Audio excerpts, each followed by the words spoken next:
Hey everybody, thanks for stopping by the channel. We're going to have a quick tournament update this afternoon, and we're going, hey Brian, Ted, congrats to Theo on his first year. That was awesome to watch that episode just earlier. So for those that missed it, Off the Hook Outdoors, Ted, him and his son, and his father was with him, and his son got his first deer this weekend in Ohio, and he's got a new video out. We just watched it as a premiere, so it was awesome. So Brian, I didn't see you today. I was out on the water. Today was a great fishing day. Not so much. I was out at Able, and I lost my trolling motor this morning, this morning. It was a rough day. So we'll give it a few minutes to let everybody jump in. I did send an email out to all the tournament participants, and hopefully they join in. We'll give it some time. Yeah, I hear you, Brian. I've been working a lot too. I did think today was going to be a good fishing morning, but it was an afternoon bite. I did catch a few dinks. So, hey, Gary, thanks for stopping by. Gary, my tournament partner. Gary, have you got is your next video coming out? Is that us out at Lake Eufaula in the tournament we just fished? Day one, I think. There's a delay of like 15 seconds.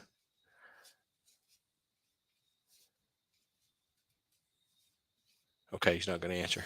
I think so. Gary's going to have the tournament that we fished out Lake Eufaula out prior to me getting my version out. It's going to be the same, but I mean, we all catch the same fish. It's not like we just had two different cameras going. Hey, Mike from Reese Life Dad Life. Thanks for stopping by. Thanks for catching a bunch of fish. Indiana's on the board. You know, you guys are killing it. Phase Fishing, good to see you. Hey, Russell from RWA Fishing. Russell's bringing in some fish too. So thanks for stopping by. I will go ahead and share the link.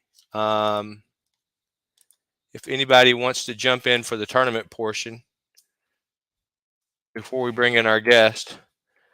Hey, Steven, good to see you. Anybody wants to jump in, you can just click on the link in the comments. You can jump in if you have any questions or anything going on, or want to chat. I do have Thomas Aarons from Fish the DMV that'll be joining me here in just a few minutes after we show the spreadsheet for the tournament update. And man,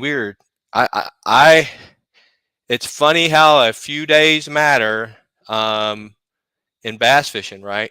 I mean, we had a lot of fish turned in that first phase of the tournament. I think we had over 200 fish registered, and we still have a lot of fish registered still now, but everybody's catching their bigger fish and they're coming in, and it's kind of, the tables are turning, but we have a week left. And I'm surprised I haven't seen John or Lindia from Small Water Charters. I know they've been out fishing hard and heavy down in Florida. In the first phase, they were in the lead, but I think that's changed quite a bit. So before I throw up that spreadsheet for the folks that are here that are looking for the tournament update, remember you can. Steven says fishing has been horrible. Haven't had a single fish for a second round. Hey, you just got to get out there and cast your arm off, Steven. That's why we made this tournament a little bit different, to make it challenging, right? Where you got to get out there and throw your arm off. You just can't have your one good day and win the tournament. It's a 6-week tournament for a reason. And I kind of split it in this time of the year in the fall, because in fall, fishing can be just hot or it can be a dud, right? And Gary's in the same boat. I hadn't talked to Gary, but I know he went out this weekend and didn't do so well, from what I hear. So, see, we got 9 folks. I'm going to give it a couple more minutes. Steven, where are you fishing at again? I think I have it on my spreadsheet, but what state are you in? Gary's down in Florida. Russell says he's been getting bigger birds than fish. Russell, you're throwing the wrong thing if that's the case. Oh, if you're getting more birds than fish, you're fishing the wrong thing. You've missed a couple by a half inch. Yeah, I thought Stephen, you're in Arkansas. Yeah, man, Arkansas is hot usually in October, but the weather and the temperature and it all makes a factor. I get it. Um, depending on what part of the state you're in. So you may have heard before. I may have mentioned it. I'm from Oklahoma, southeast Oklahoma. That's where I grew up before I joined the military. I moved all over the place. So I get that Arkansas, Oklahoma, Louisiana area there, that circle, all that fishing there. It's great fishing areas. And when it's hot, and when it's not, it's not. So, Brian, you said you got plenty under 19.75. Did you see, Brian? Did you see the Mooney Facebook page yesterday?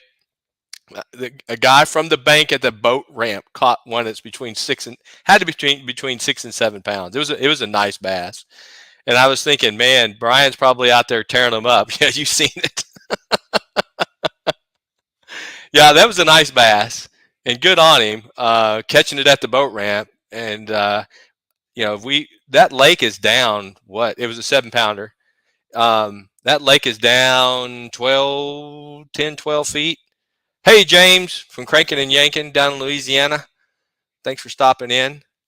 But yeah, that lake's so low. I would have went fishing in that lake this morning if I could have got my boat in, but the ramp is the water's too low. I can't even get my boat in.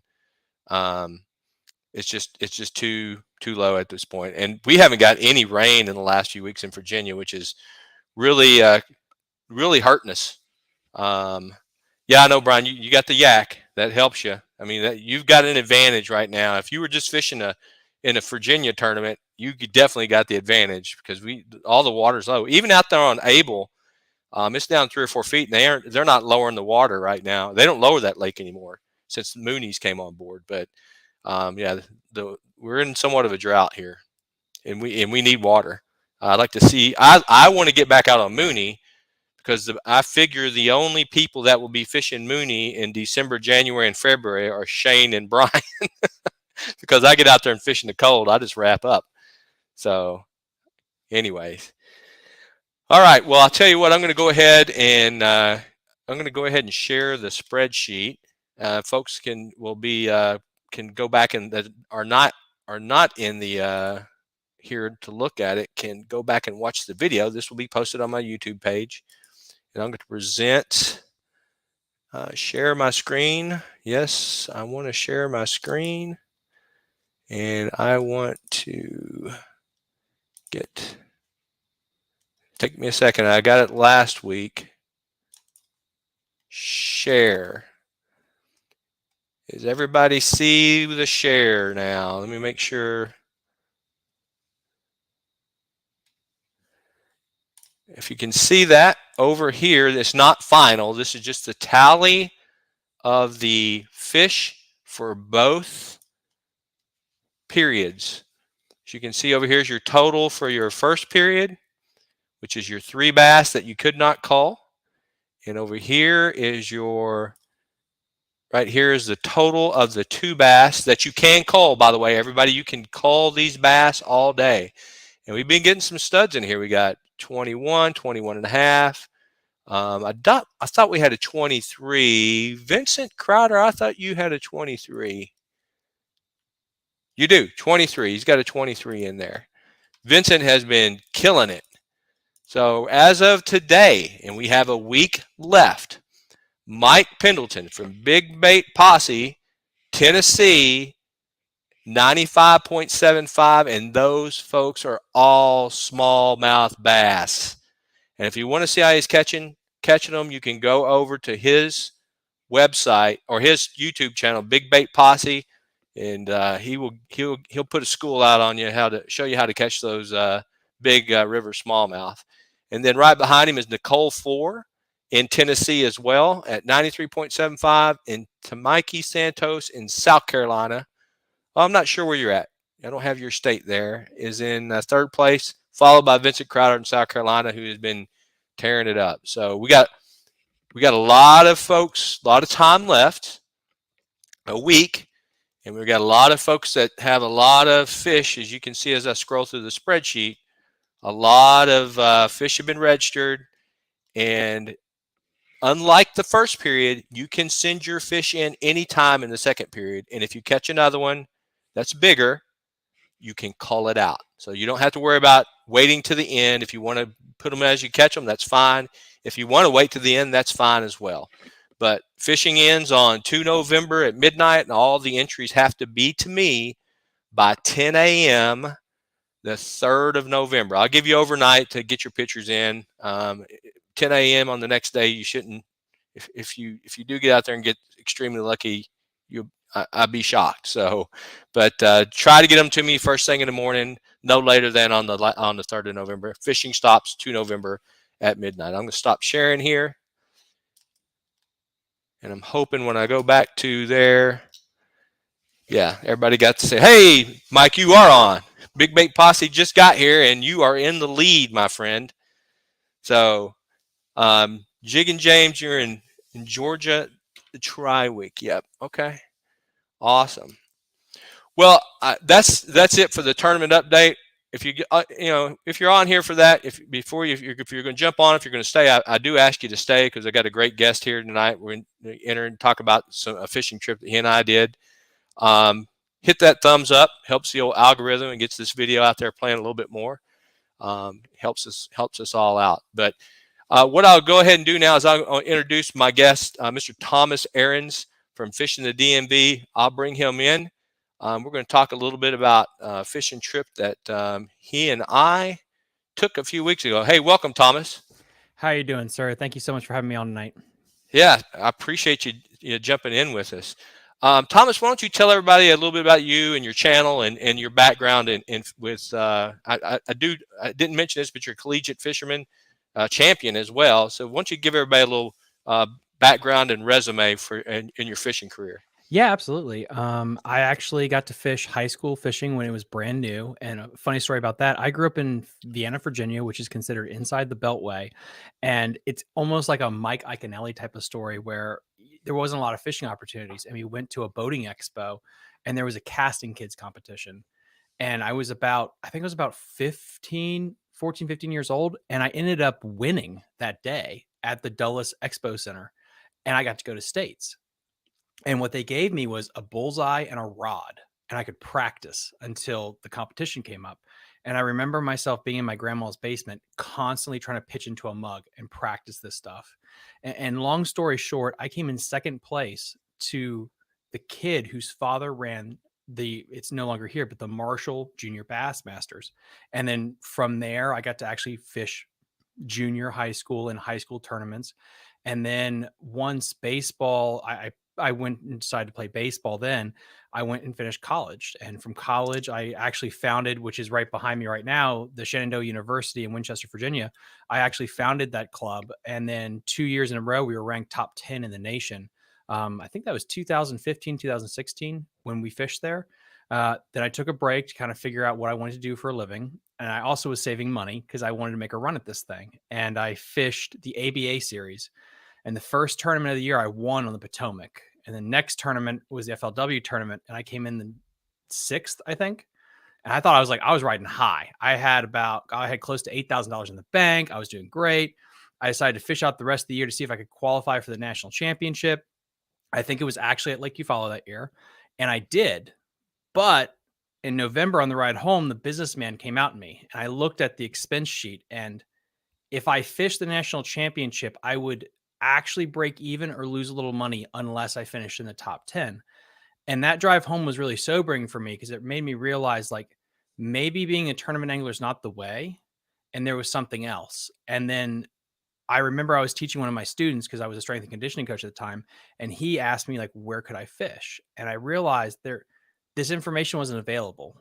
And while I was getting my MBA, I was researching YouTube because I was writing a thesis about it. And then this lightning bolt hit me about what if we did a sports talk radio show specifically for this area of, Maryland, Virginia, this outside the Beltway area that we live in. And we can tell these kids, we can tell people about the information. We can bring awareness to what the DNR is doing in all these states. And Fishing the DMV was born. Awesome. And I will throw a link down in the description at the end of this, and I'll try to throw a hook out while we're talking for anybody to go hit your YouTube page. And Thomas, your page has been, your numbers have been flying. You've only been on the air, if you will, on YouTube. What, about a year? Just under a year, Yeah, right? about 8 months, I guess. Yeah. So, and the guests that you have, and by the way, guys, if you live in this area and you're not watching his channel, you're missing out on some great info about fishing the Shenandoah, fishing the Potomac, fishing the reservoirs, fishing the lakes in this area, because you bring on a lot of experts. Everybody from local guides to game and fish folks are on his channel, giving you good information, good bits of information about fishing here in the area. So Thomas came down. I guess it's been 6-7 weeks ago. It's been a while. It was before the leaves changed. And you came down to fish some of our reservoirs down here in north central Virginia. Actually, we got you out on Mooney with Marty Larson the first day, and then the next day I took you out on Hunting Run, which I thought was a pretty good day. The video that were for that trip will be coming out at 9 o'clock tonight, right after this. But one of the things that Thomas and I had talked about, and we talked several times, is I have live scope on my boat. And Thomas, you didn't have much experience with live scope, and so when you came out with me. We kind of, I'll just say it this way, because this is what we did when you watch the video. When you watch the entire video, I cut most of this out, but we got our heads down in the live scope, and we caught some fish. And I titled the video "Bass Sniper" because we did catch. Thomas caught a really nice bass. I won't spoil it, but we sniped that bass with live scope, just no doubt about it. And I generally use live scope for looking. I'll find fish sometimes. I'll see them come and get my bait, or I'll find one, and every once in a while I'll kind of target them. Most of the time, up until this day, I did not try to hunt down bass like we did, but it worked. Thomas, didn't you think it worked? Now, in all fairness, Thomas, please tell me if you think otherwise. It worked, but it was a slow way of fishing compared to if you were out there power fishing. What do you think, Thomas? It gives a new perspective, because especially if people like to be in the comments section, which is always a bastion of just good human morality and conversation. But when you see people complaining about the live scope, I don't think they completely appreciate the amount of work and skill it takes for those people to do it. We had a great guest on. His name is Matt McCluskey, and he fishes the Occoquan Reservoir, actually in Northern Virginia. And he's usually in the top 3 every year. And he's been using live scope ever since it came out. And it's amazing listening to guys talk about it, and then you're out there, and it's like being in a coding class for the first time, and you have data thrown at your face. And that's kind of my analogy for it. It's a lot of information, and it's your ability to process it and to know, like, what am I looking at, and then how long should I give this area, or what is this, a bass? Is this a bluegill? And I guess that's a long wind of saying it. Like, once you get the information processed down, you will see things that are like, that looks like a bigger than an average bass. Yep. How much time do I spend on it? And this brings me back to my days of sight fishing with my brother. And it's the same thing. It basically comes down to, how long do you give this bedding fish for? Because you're right, it might take you an hour, but if you're correct, that could be the one that you need. Yep. Yeah. And I will say, Thomas, and when the video premieres, the numbers in there, when we caught your fish, which was the one that counted for the day, we spent 41 minutes in that area. What we did is we found a bait ball, and we found the fish around the bait ball, and we were just in that area. And I went back and looked at all the film. 41 minutes from the time we started until we landed that fish. But we had a little side bet going with Marty Lawson from Marty's Ripping Lips. He's not on here with us today. And David Gary from DAC Baits, who, $20 side bet who caught the biggest bass of the day. And we got it. Yeah, we did. We got it. And I remember Marty like just tugging along that lake with a net on the side of his boat. And like, I couldn't believe he actually had the biggest one. And I was like, I'm going to have to pay Marty. I'm never going to hear the end of this. Yeah, I think you'll see it in the video when it comes out. I was like, Marty, this is the biggest fish I ever seen you catch. It was massive. And again, guys, like I was with him the whole day before and he caught nothing. And so for him to stick that one, I was thoroughly impressed. Yeah. Yeah. The one thing that you gotta take into consideration, hunting run is an awesome bass fishery. It is. And, Thomas, you've seen that, one of the things I learned a lot from that day using live scope. And one of the key things I learned that you discovered really was we see all these little small fish running around on live scope. I always just said, yeah, they're bluegill, they're crappie, or they're bait fish. They were little bass. And, Thomas took the time to put a little small jig on, and we were around a stick or something. I can't remember exactly where it was at, but we got down there and we said, let's find out what this really is. And they were 8 and 10-inch bass. They would chase our baits, but they wouldn't hit them. But when we downsized a little bit, we caught a few of those, and it just showed us that, don't just write off that they're not bass because you see a school of them. It could be bass. It's crazy because like, so my dad and my mom don't fish at all. And so I basically was self-taught. And the one book I got for Christmas as a kid was an Al Linder. I think it was the Largemouth Bible. And a quote that stuck with me, and I didn't read a lot as a kid, but I read this thing front to back. It was, once you eliminate what is false, whatever's left must be true. And so when you're out there, like process of elimination, you're guessing until you actually either have a positive or negative reaction from whatever you're dealing with. And my brother and I have fished a lot of offshore stuff in college where you're down at blueback lakes, where you're in the middle of the ocean. And I remember, and this will tie into this, where he thought in a regional tournament on the Upper Potomac, the Upper Bay, he was getting nipped. And I kept saying it's perch. And he always kept a stinger hook in his baseball cap. So whether he's fishing a chatterbait, swim jig, or spinnerbait, whatever, he had that extra hook. And I kept saying, like, it's probably white perch, something like that. He pulled it out. He put it on there. He fired a cast out. 4.5 pounder was a kicker. It was nipping the whole time.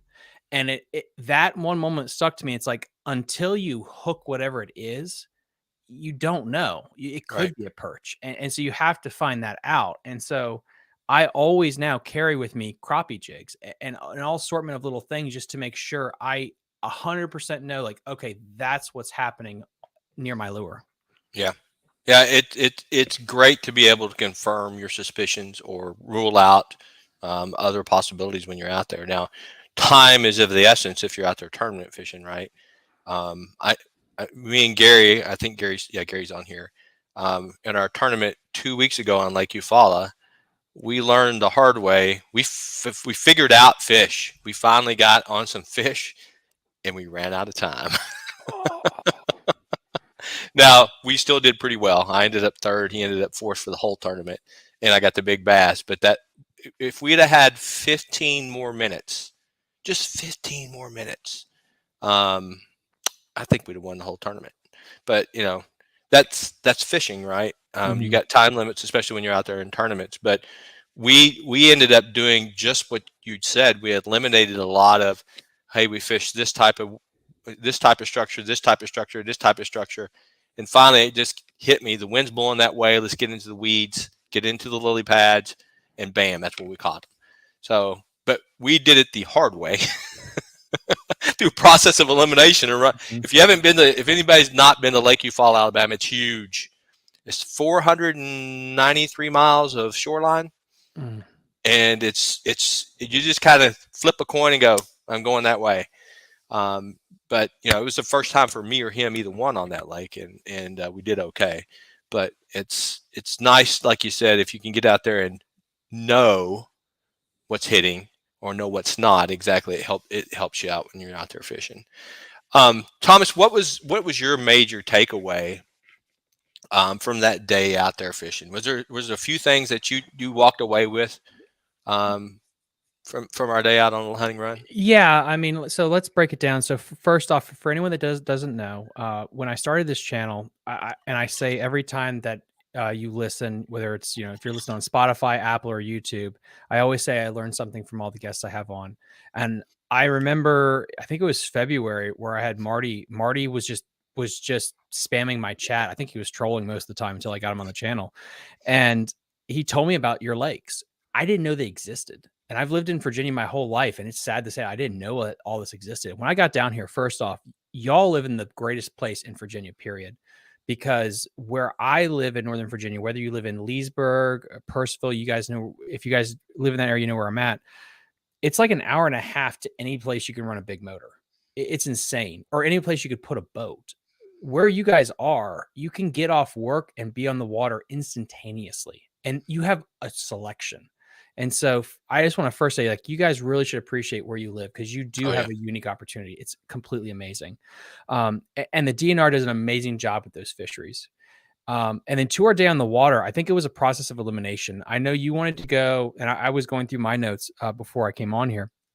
We were trying to do that top water bite that day. Yep. And then within like 10 to 15 minutes, my gut was like, something's different. And I remember the night before, because I'm weird like this with data, I checked the weather reports and it was colder. And my gut told me it pushed them down. And so I went with, I believe it was a chrome jerkbait, or could have been a gold jerkbait. And It then was gold immediately, jerkbait. it was a gold jerkbait. And Yep. then immediately, boom, we get hooked up. And I think we had a little flurry in the morning, and then it shut down for a while. Yep. And then we were struggling for a while, but then that's when we went to that sniper mentality of trying to pick fish off. And once you find areas, we kept going back to those areas, and we were able to have success. And then I also, I have some baits that I've used very successfully, whether it's with live scope or 2D. You guys can have success on suspended fish. By the way, you don't need live scope. There are ways you can do it. My brother have been doing it for years. And we can get into that later with the certain baits. But it is, even though you can see the fish, you got to have that process of elimination and not get stuck. And this is, again, people that are listening, this is my view on how I fish and how I fish tournaments. When you have live scope, it really confirms your beliefs that there's a lot of fish in an ecosystem. And so if you fish a swim bait for an hour and a half and you don't get bit, that means that's not the right technique, and you have got to switch. And because you will know, it's pretty crazy. Like, when you find the right thing, it does not take long for you to get bit. And I think that's the first thing that live scope really helps you with, is you realize that it's an aquarium down there. There's so much life in all Yes. these bodies of water. And so if you're not getting bit immediately, that doesn't mean they don't want it. That means, usually, in my opinion, it means you're doing something wrong, not that you can't get bit. So, Yeah, I agree. And when I reeled back through all the film when I made this episode that's coming out, we had about a 2-hour period. We caught a few first thing in the morning after we figured out the topwater bite wasn't on. But as soon as when we went to the riprap on the dam, it didn't take long until we could see that we actually found fish that were off the bottom. And by the way, everyone, one of the key things I've learned with live scope, fish set on the bottom of the lake, and you can kind of see them, and they're typically not as active. When you see the fish come off the bottom, those are the fish that are typically wanting to bite, or suspended in the water column somewhere. And we've seen that, and that's when we started being successful.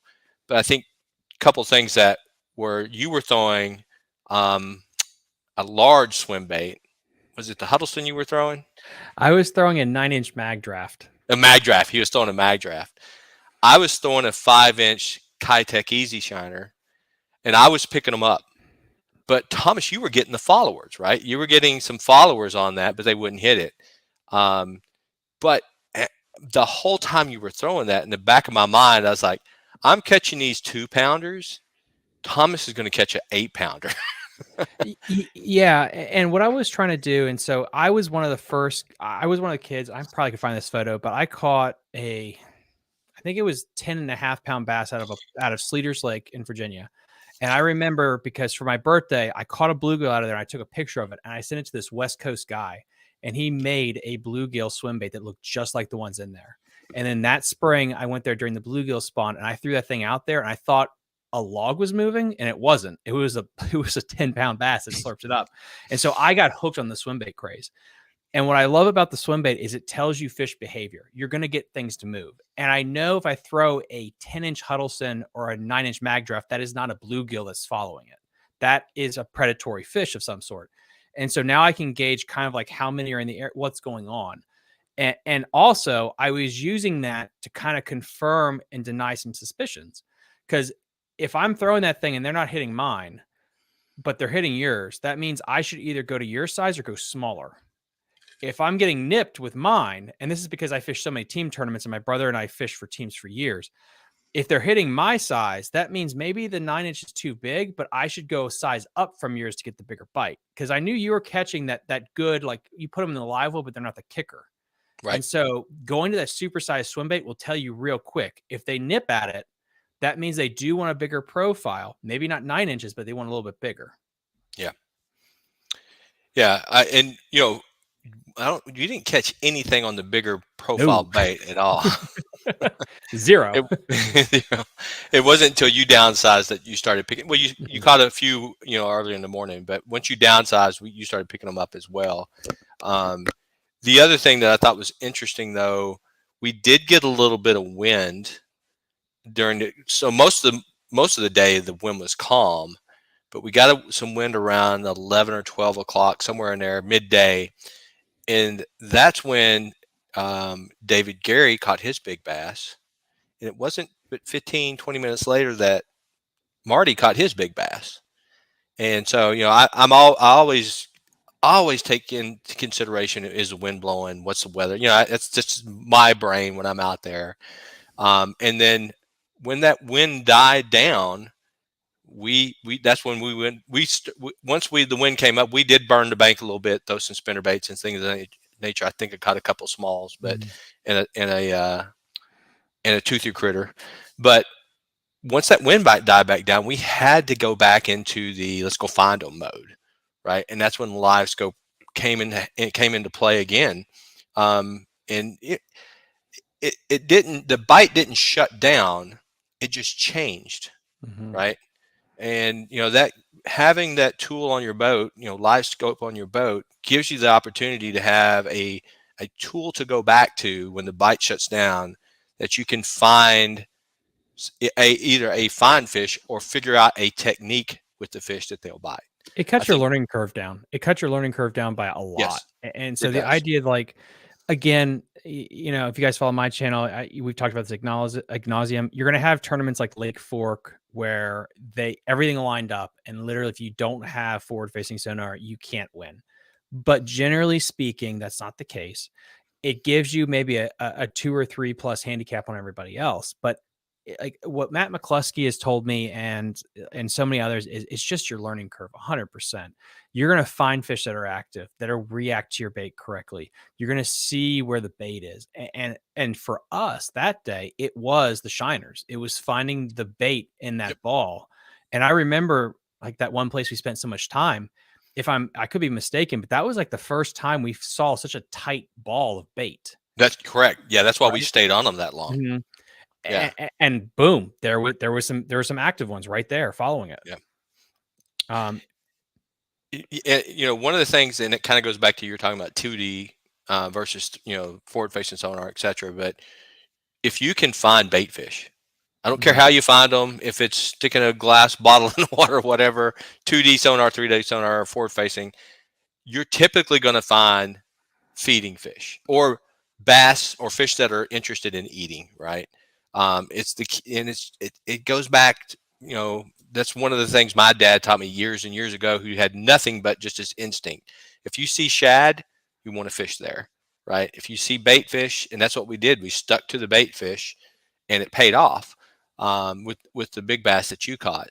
But there are times though you can chase, and I'm guilty of this. I'll just throw this up front. I will chase those bait balls with no catches. You got to know when to cut it off. If you're spending, especially if you're in a tournament, you can't chase them forever and not catch fish.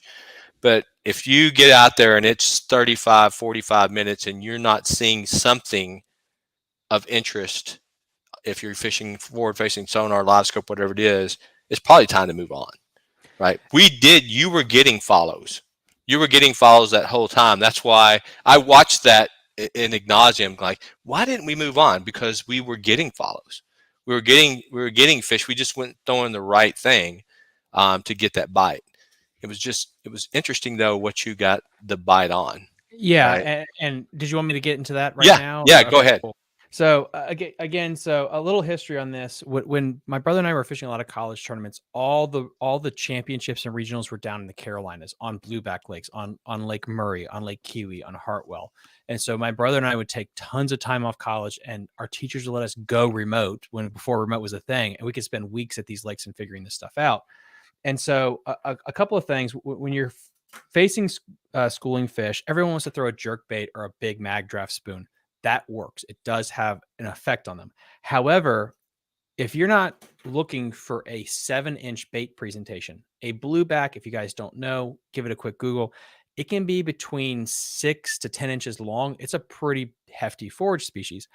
But if you're dealing with threadfin shad or shiners, that is very small. It's very specific to size. And so a couple of things that I always have tied on my boat, and we're going to get into it here, is you're going to first go with a Demiki rig style bait. And then what I personally like to do is I like to go with gulp. I didn't go with gulp here because it would stink up my basement and it disintegrates after you use it. So I'm just using a fluke as an example. And then you want a perpendicular head. Okay. And this right here would be, I consider my big size presentation when I'm fishing threadfin or shiner schools. And then this actually came into play a little bit later. And then the bait that we ended up getting the bites on was an old favorite of mine and my brother's, which is the spy bait. I've been fishing this ever since it came out. It is a fantastic bait, and this is in wasabi color and by Dual Realis. What makes this thing so unique is its shimmy. This thing almost has a nothing approach, and it literally just does that through the water column when you pull it. But what people don't understand is this is one of the best drop baits, like you would fish a spoon. When you slackline this thing, it flutters like that all the way down. And so, like I said earlier, once you eliminate what is false, whatever's left must be true. And so I knew the fish were reacting a little bit to my presentation. And so I kept changing it. And then once I went to this thing, I was able to call a very big blob up off the bottom, and he was nosing it, but he started to turn away. And so what I did is I opened the bail and just let it drop and let it just do that shimmy. And he nosed it all the way down. And then that's when success led to it, which was a lot of fun. Yeah, that was amazing. And then the other baits that I have, and this was the one that kind of I think blew all of our minds, but I always keep this in the box. This is a trout magnet. This is, I don't even know if I have a pin or something to give you guys like a perspective. Here we go. This right here is the Rapala jigging spoon. That right there is a trout magnet. This thing is maybe a 1/2 inch long. And the reason I keep this is because like sometimes you just want to know what you're catching. And so I tied this on with again, the greatest thing ever. I call this fish crack, which is Berkeley Gulp Alive. And I super glued it on there to the head. You have to. And then all of a sudden we started catching 5, 6, 7 inch, 10-inch bass. And I think that's when both of us had that moment, almost, I think, like a spiritual experience. We're like, wow, okay, now we know what we've been seeing all day is bass. Yeah, absolutely. Absolutely. It was, and I don't know how many times I said it to you, Thomas, probably at least a dozen times. That's perch. That's, bluegill, that's crappie, or that's, some large bait fish. Yes, James, we're talking about live scope. James, for everybody, James, if you're not hooked on his channel, Cranking and Yanking, great channel. James always gives me a lot of flack about live scope. He's got a great video on live scope. It's good, so you go out there and watch it. I was just going to show everyone. This was the primary bait that I used to catch. When I was in that 2-pound range. and that was and I just got a box in today from Tackle Warehouse with these jig heads. The EWG jig head, and I was using a 5-inch. This is the shiner colored Kitech Easy Shiner. And what I love about these is it's a weedless approach, not completely weedless, but it's pretty weedless. You can hook that guy up, and there you go. It was a great bait to use, and that's what I was catching all my fish on. And this was I think this is a 3/16 ounce jig head, and I like that when you're fishing at 10 to 14 foot of water, because the lighter jig head with this Kitech, the action is just great. But again, it's back to, you got a perpendicular, Mhm. just like you were talking about with the Berkeley shad that you had there in your hand. It's basically the same approach. I just have this in a weedless, not weedless, but a snagless setup that I've come to really appreciate. I fished that on 10-pound test line, on a medium rod, an HFX medium rod, which unfortunately I broke. How did you do that? Um, so actually, Thomas, this is no kidding. I was probably 20 feet from where you caught that big bass in our video. The last day, or was the last weekend hunting run was open, and I tried to boat flip a 6-pound bass on a medium rod. Oh my god. Do you have it And on I don't. camera? I Oh, do. I'm ashamed to even show it though. I boat flipped it and then tried to do the old stand it up and grab it, oh, and it snapped the oh rod. man. It snapped the line. The bass hit the deck and fell right in the water. Oh my goodness. Yeah, my fault completely. It was the rod was in. It wasn't the rod's fault. It was mine. But you know how it is. You get excited from time to time, and you just want to get that bass in the boat, and yeah, it happens. I'll probably put that out as a short at some point. Don't do this. I've had many sleepless nights because of decisions like that. It's Yeah, ooh. yeah. Oh, But I've that already replaced the rod, so it's back in the arsenal. A new one is already been loaded up. But Thomas, that we're going to have that. Yeah, RWA. Ouch. That's a $150 rod.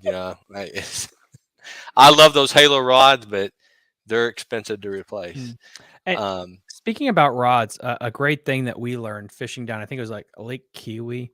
When you guys are fishing offshore, instead of thinking bass fishing when you're trying to get better at it, I really suggest you watch saltwater videos, striper videos, things like that, and watch how they approach it. Because what you got to think about with your boat, whether you have live scope or not, as that boat pushes water, you're going to push the bait away from you, and then the predators are going to go with it.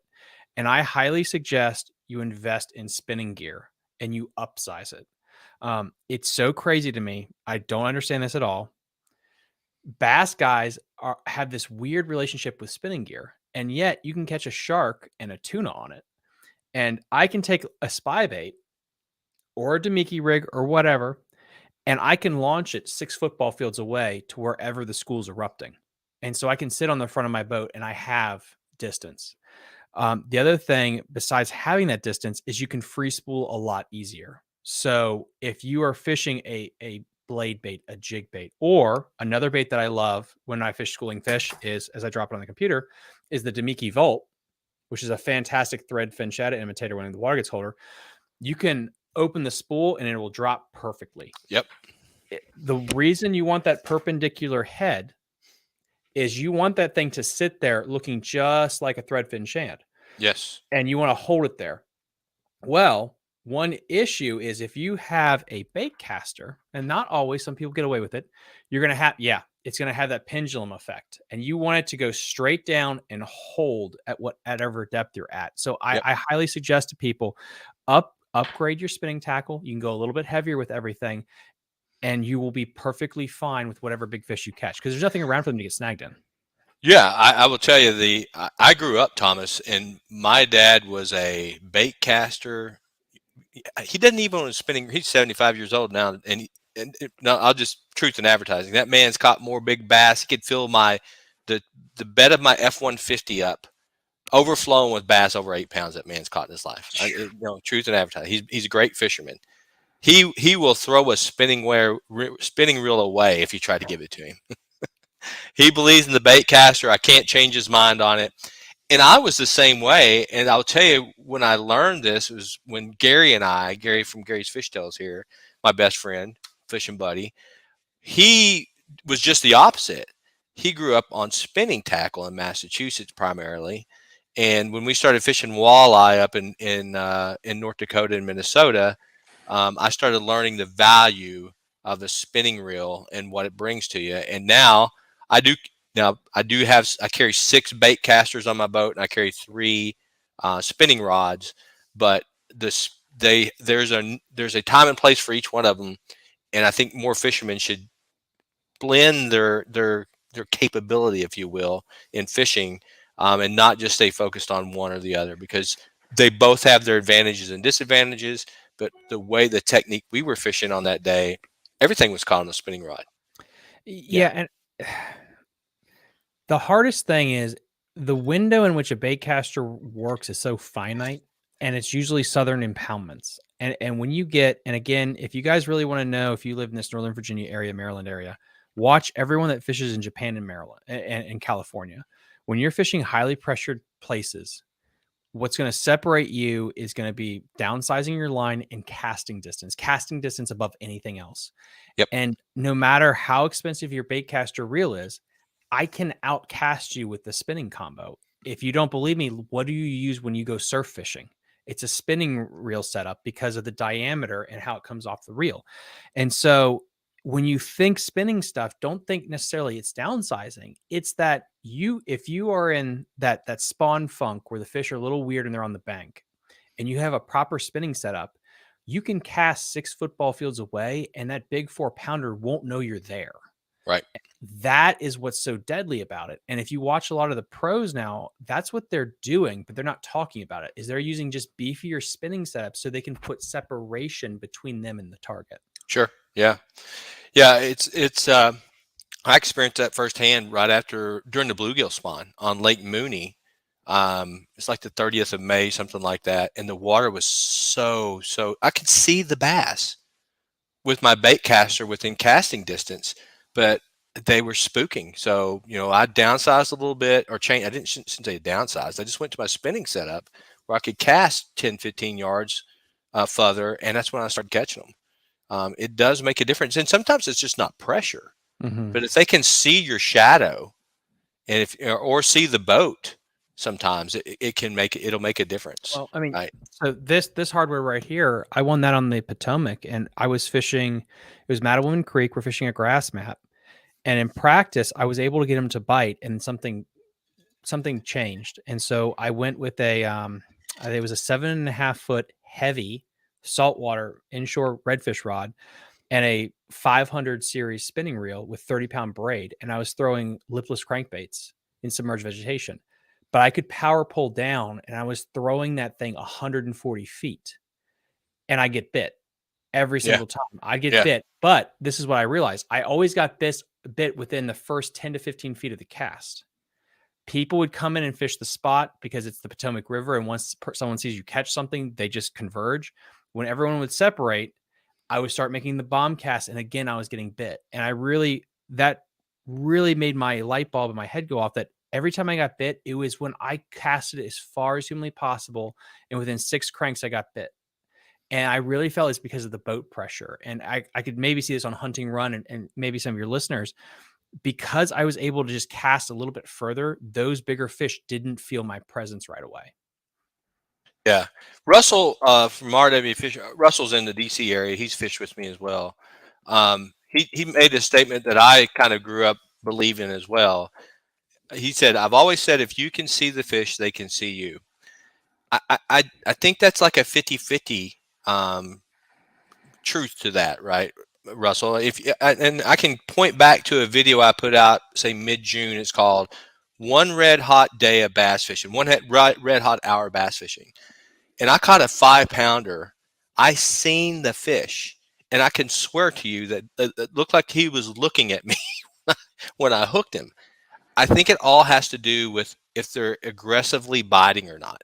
If they're aggressive, and that fish was very aggressive, you can get away with them being close. But it's when they're not aggressive, or when they're in that kind of lull of do I want to eat or not, or if they're highly pressured, that's when you need you don't want them to see you. But when they're aggressive and they're biting, chasing shad, you can almost be right up on top of them a lot of times and still catch them. So you and I are kind of the same wavelength where we overthink some things. And I always think of bass because I grew up fishing really pressured ponds. They're kind of like deer. You can drive down the road at 20 miles an hour and those deer do not care. They've seen 1,000 Toyota cars. But if Yeah. you stop or slow down, they perk up. What are you doing? It's different. And I think Hmm. bass in certain situations, let's say it's a boat ramp, they see people going in and out, and I think they get used to that. It's when someone acts a little different, it perks them up, and you see this when you're in the woods. Like, it's so crazy how animals get used to our presence. Yep. Um, and you also got to be thinking about where's that fish set up. I had a video I think last year on my hidden gem series where I was fishing this pond in the middle of Winchester, but it's completely developed, and there's a barrier wall completely around it, and everyone casts straight out into this thing, and it's completely gin clear. It's limestone. It never freezes.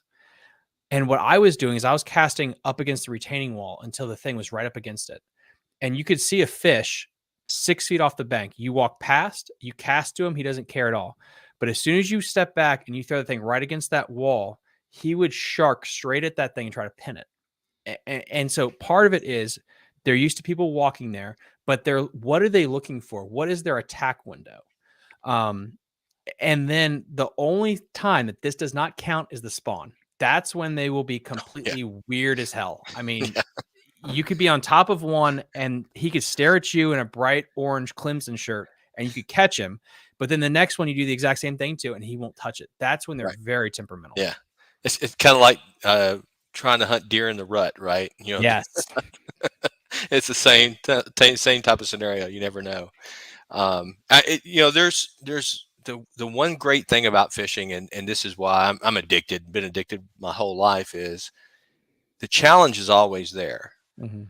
and the challenge changes, right, depending on the conditions, time of year, things of that nature. There's never anything that's 100%. It takes your skill. It takes every bit of your skill every time you go out to be successful fishing. I think, there's always days when you can go out there and throw a tin can with a hook on it and catch something. When they're biting that good. But for the most part, most days you got to figure something out because it is challenging. Something interesting that you said um, that it resonates with me about the pressure fishing. And Gary, who asked a very good question, I'll get to it in just a second, Gary. Gary spent some time in Korea bass fishing for about 5 years. He's out there bass fishing in Korea and highly pressured lakes. And he was successful drop shotting. He was successful with Cincos. Some of this I kind of give him a little bit of hell now today because he wants to kind of revert back to that sometimes when we're tournament fishing. And that's a joke, Gary. You know what I'm getting at. But um, but he has a different mindset from time to time that I tend to ignore, but it's valuable to think about. Hey, how do I do this in a pressure situation? How do I slow down? And like the other day, we were fishing the lily pads. He wanted to cast 30 times into a pocket the size of a garbage can. I want to cast in that a couple times and go. But several times he threw in there and caught a fish on his eighth or ninth cast. I fished there twice, threw two times in there with a worm, didn't catch anything. He took the time.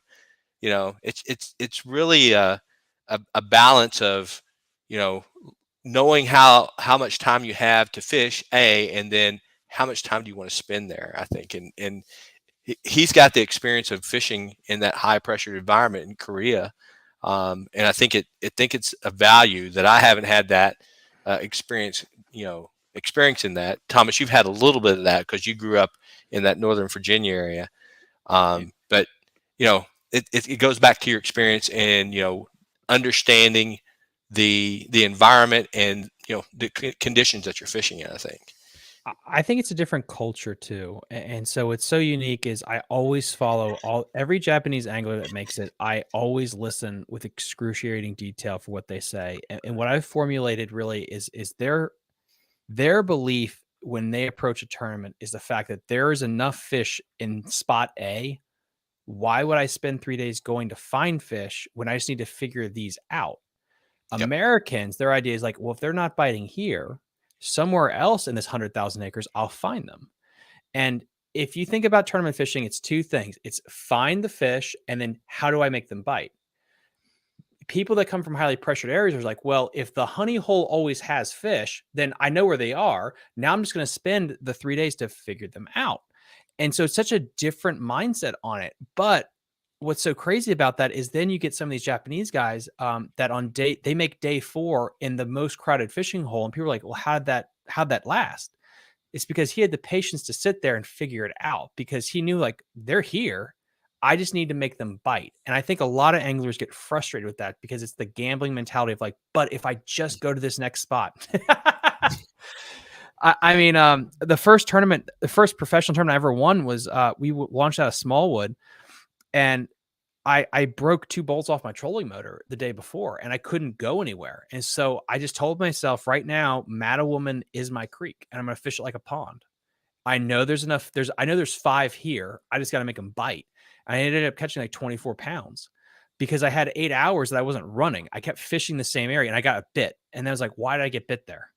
And I have 8 hours here, so I might as well figure out why. Then I get bit there again. And it's like, okay, so there must be some kind of like ambush point there that's important.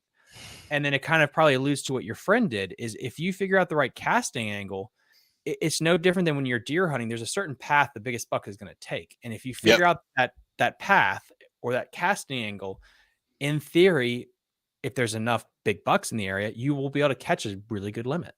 Yeah. Yeah. Gary, I hear you. I'm going to get to his question, but we're going to read this comment because he says this to me all the time.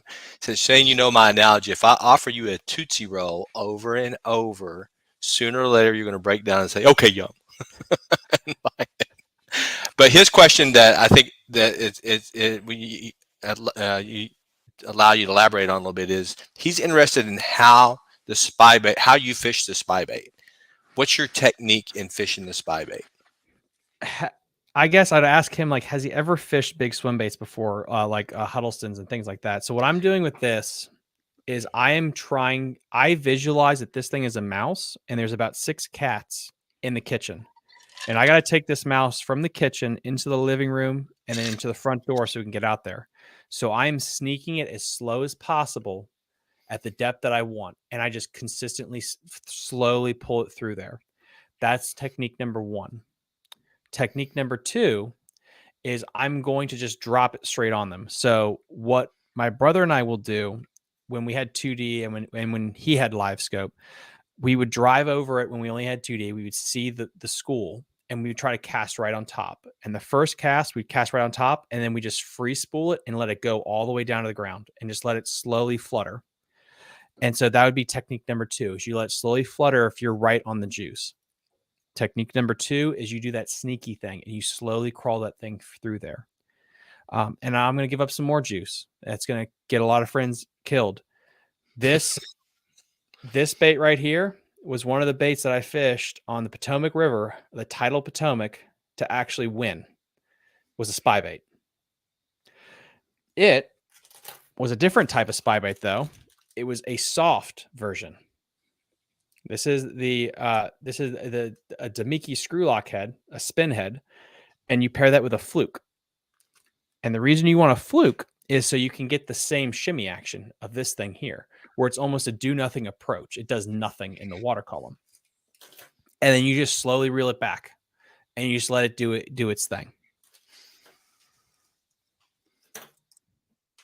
And if you really want to get super nerdy into the, like, you fish it on a perfect world, you're going to fish that on 4 to 6 pound test, because the lighter the line, the more wiggle the bait will have. But if you need it up in the water column, I would go braid to an FG knot to about 20 pound fluorocarbon or mono. I would throw mono if I really want that thing to stay up.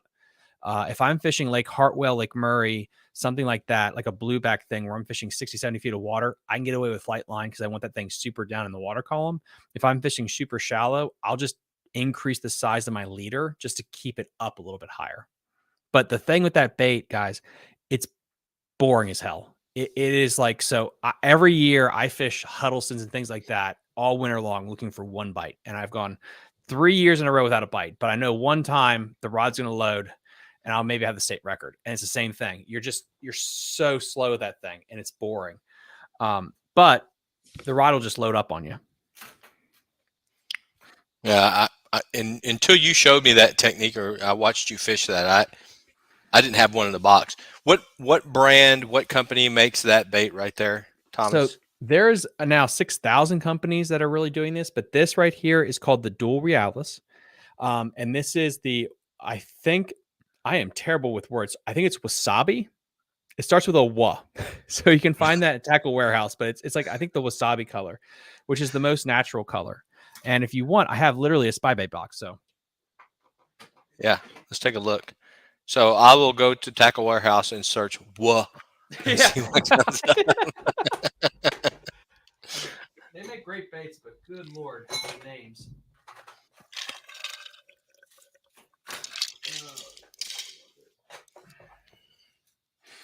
So the other colors you can go when it gets cloudy. Again, guys, these are just my opinions. This is what my vibe is with these. When it's super cloudy, I always have a bone colored in there. I just love the color it pulls off. And I'll also go with the sexy shad. The other difference is length. You want these things to be really short because you're trying to imitate a minnow. I do have in the boat right now, I have 6-inch versions. And the reason you would throw that is if it's blue black, pretty much. Lake Anna has them. Yep. I think Kerr Reservoir has them now. So, and again, guys, I think it's really important. Oh, Lake Frederick has them. It's a pelagic species of herring that's really long and really fast. And in those lakes where they're in, the bass become completely different. They act like striper. They're always cruising around. And that's where you need that big profile. So besides that situation, these spy baits right here work perfect. But again, this is, if they're on bait, that's when you throw this thing, generally speaking. Yeah. I witnessed it firsthand. It's a great bait. And it worked for you. And Gary, I'm going to guess next time we go out, you're going to have 4 or 5 or a dozen of those in your tackle arsenal. And let me, I'll rip this off for you here too. So I don't know if you guys can see this because apparently I can't tear plastic. So I can get one of these out for you. But these are spin heads. And basically what this is the soft plastic version of a spy bait. And if you guys watch or fish for smallmouth, you know that these are absolute killers. So you see how that thing has that little buzz head right there? So generally, if you're fishing smallmouth, so I finished, I think it was a top 12 in a smallmouth tournament on the Shenandoah River this summer. I was fishing this on a swim bait head. Now, when I fish on a swim bait head, it stereotypically will act like a swim bait. When this shines is when you go with a know-nothing bait like a fluke, or you can throw a Senko too, because the key is when you pair those two things together, it'll have the rocking action, but you're not going to snag everything on God's earth down there. Yeah. Now, I will say, when you do this, you're still going to get the short strikes because usually what happens with these baits, and again, if you guys are big time swim bait anglers that fish bigger swim baits, you know this, they are sharking this thing the whole time. They're watching it the whole time. And then what they're going to do is they're going to bump into it and inhale it. And so they're going to hit the back a lot with this bait. And so when you're fishing the weedless version of this, which is what I call this thing, a lot of times they're going to shark this piece here and they're going to eat this before they hit here. So you have to just slowly reel, not set the hook, and just let them load into it. Good to know. That's easier said than done, though, Thomas. Oh God, yeah. Yeah. Well, Thomas, it's just after 9 here. I want to, thank you for coming down and fishing with me. It was a blast having you in the boat. You got to come down again. Yes, we got to arrange that. I hope we can get you down here this spring, pre-spawn. I think I told you I had some magic days out here catching lots of 5 to 7 to 8 pound bass out here in our reservoirs. It just from 15 March to 10 April, say 1 March to 10 April, it's magic down here with the big bass. So we got to get you down here sometime in that time frame. I know a lot of folks have been asking about it, a little bit more on the tournament update. I'll tell you what I'll do before I go, Thomas, if you don't mind. I want to share this spreadsheet one more time for everybody, and because I got a lot of anglers across the United States that's fishing this tournament, this virtual tournament. Real quick, just going to share this one more time before I let Thomas go. Let me hit the share button. Where's it at? Where's it at? Present. Share screen. And window.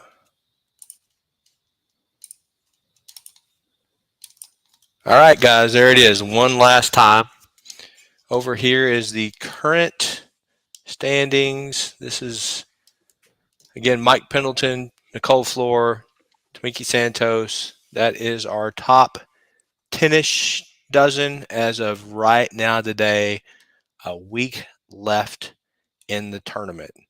So you can always go back and look at the video and watch it again and get the standings. Yes, Steve, is the last day of the second round, and I'm shocked that I didn't see John or Lindia from Small Water Charters on here. I thought they would be coming on and telling me they caught 25-inch bass. They won both of the 2 tournaments I had before. Both of those, Lindia is the big bass champion down in Florida, and John won the 3 bass draw tournament. So they've been telling us how great they're going to do in this tournament, but I set this one up a little bit more challenging for everyone. So it's starting to look like we may have some different winners in this tournament. So one thing I really wanted to ask you before we leave tonight is, I remember in the boat that you told me that there are lakes down there that you think you can catch a state record in. yes. And spoilers, we're not going to give anything away here, guys. Is that something you're going to be focusing on this winter? Yes. And then number 2 is, why do you think those lakes do it when you have the bigger ones? Is it because the little ones just don't get the attention? 2 things. One, yes, there's a couple lakes here that doesn't get the attention. Hold on just a second. Oh, he's giving away information, guys. That's the hit crew. Yes, what's going on? Oh, hold on just a second. I got the sheriff here. What's up? He lives in San Antonio, Texas now. Yeah, I'm on a live cast here. Thanks, guys. Wow. Sorry, guys. This is what happens when you give away spots. Yeah, the sheriffs were here to get me. So, anyways, I'm sorry. Back to that. There's a couple lakes here that are old, that have a lot of good structure in them, that don't get a lot of pressure. And I'll go ahead and tell you what the lake I think is got the state record in. It's Able Lake. I was out there today on it. The lake is very tough to fish. It doesn't get a lot of pressure. And because it's been around for 60, 70 years, it's got the habitat that I think has a state record bass in it. I've actually seen bass, not spawning, but just missed bass that I think were in that 13, 14, 15, 16 pound range. And I know, you got to get close to that 17 pound range here in Virginia, but I've seen them. I'm sorry about my dogs. They're barking at the cops here. But yeah, it's a combination of not a lot of pressure and some lakes that have got the forage in them, and it's just the right habitat. We'll see, but I think wintertime, very early spring, I will be out there targeting those fish, throwing like a 9-inch mag draft. That's the time of year to do it. So No, it's a fun time of year that people don't really fish. It's when you can get your 10-point buck, so to speak. Here, this is we're getting to that time. yeah, absolutely, absolutely, yeah. So, well, hey Thomas, thanks again for coming by and doing the live cast. The episode that is airing right now just came out, is the episode of you and I out fishing on the hunting run.